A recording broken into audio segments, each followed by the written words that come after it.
ഇന്നത്തെ ഏറ്റവും പുതിയ വീഡിയോയിലേക്ക് ഇവർക്കും സ്വാഗതം. ലോക എന്ന സിനിമ കേരള ബോക്സ് ഓഫീസിൽ ഇന്നത്തോടെ 90 കോടിയിലധികം ഗ്രോസ് കളക്ഷൻ കിടക്കുകയാണല്ലോ. ലാലേട്ടന് ശേഷം മലയാള സിനിമയിൽ ആദ്യമായിട്ട് കേരള ബോക്സ് ഓഫീസിലൂടെ 90 കോടി കളക്ഷൻ കാണാനായിട്ടിറങ്ങുന്ന ലോക എന്ന സിനിമ ഏറ്റവും ഒടുവിൽ മറികടന്ന സിനിമയെക്കുറിച്ചാണ് വീഡിയോയിലൂടെ പ്രേക്ഷകരിലേക്ക് എത്തിക്കുന്നത്. ഏറ്റവും ഒടുവിൽ മറികടന്നിരിക്കുന്നത് 2018 എന്ന കേരളത്തിന്റെ കഥയുമായിട്ട് എത്തിയ പ്രളയവുമായി ബന്ധപ്പെട്ട സിനിമ കൂടിയ ചിത്രത്തെയാണ്.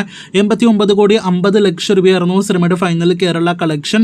ആ 2023 വർഷം ഇൻഡസ്ട്രി സ്റ്റാറ്റസ് നേടിയെടുത്ത സിനിമയുടെ ഫൈനൽ കേരള കളക്ഷൻ ഇപ്പോഴത്തെ ലോക മറികടന്ന് 90 കോടിയും പിന്നിട്ടിരിക്കുകയാണ്. ഇതിനിടെ ലോക എന്ന സിനിമയുടെ മറ്റൊരു പ്രധാന നേട്ടത്തിലേക്ക് വരികയാണെങ്കിൽ നമ്മുടെ മലയാള സിനിമയിലെ വലിയ മെഗാസ്റ്റാർ ഒക്കെ തന്നെയാണല്ലോ. ഇന്ത്യയിലെ 3 മെഗാസ്റ്റാറുകളിൽ ഒരാൾ കൂടെ മമ്മൂട്ടി. കഴിഞ്ഞ കുറച്ച് വർഷങ്ങൾ മമ്മൂട്ടിയുടെ പീക്ക് ടൈം എന്നൊക്കെ പറയപ്പെടുന്ന സമയമാണല്ലോ. എന്നാൽ മമ്മൂട്ടിയുടെ പീക്ക് ടൈമിൽ 2022 മാത്രമാണ് അദ്ദേഹത്തിന് career world wide best collection ഭീഷ്മ പർവ്വത്തിലൂടെ നേടിയെടുക്കാനായിട്ട് കഴിഞ്ഞത്. അതാണെങ്കിൽ തന്നെ വലിയ ഹൈപ്പിൽ റിലീസായി ചാമ്പിക്കോ തരംഗത്തോടെ തിയേറ്ററുകളിലേക്ക് എത്തി ഫൈനൽ കളക്ഷനായിട്ട് 85 കോടി കളക്ഷനെ നേടിയെടുത്തുള്ളൂ. ഇപ്പോഴത്തെ മമ്മൂട്ടിയുടെ career best world wide collection ലോക എന്ന സിനിമ കേരള കളക്ഷനിലൂടെ മാത്രം മറികടന്നിരിക്കുകയാണ്. ലോകയുടെ ആകെ കേരള കളക്ഷൻ 90 കോടിയിലേക്ക് എത്തപ്പെട്ടിരിക്കുന്നു. ഈ വർഷം ഇത് 3ാമത്തെ സിനിമയാണ് മമ്മൂട്ടിയുടെ കരിയർ ബെസ്റ്റ് കളക്ഷൻ കേരള കളക്ഷനിലൂടെ മാത്രം മറികടക്കുന്നത്. നേരത്തെ ലാലേട്ടന്റെ 2 സിനിമകളും കേരള കളക്ഷൻ 85 കോടി രൂപയ്ക്ക് മുകളിൽ കളക്ഷൻ നേടിയെടുത്ത സിനിമകളാണ്.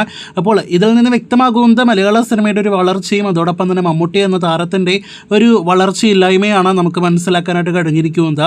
എന്തായാലും എത്രയും വേഗം മമ്മൂട്ടിക്കും ലോക പോലെയൊക്കെ വലിയ തരംഗമാകുന്ന സിനിമകൾ ഉണ്ടാകട്ടെ. പരിണാമം സംഭവിക്കാതെ ഫാൻസിനെ പിടിച്ചു നിർത്താനായിട്ട് മമ്മൂട്ടി എന്ന നടന് ആകട്ടെ എന്ന് നമുക്ക് ആശംസിക്കാം. കാത്തിരിക്കൂ കൂടുതൽ വാർത്തകൾക്ക്.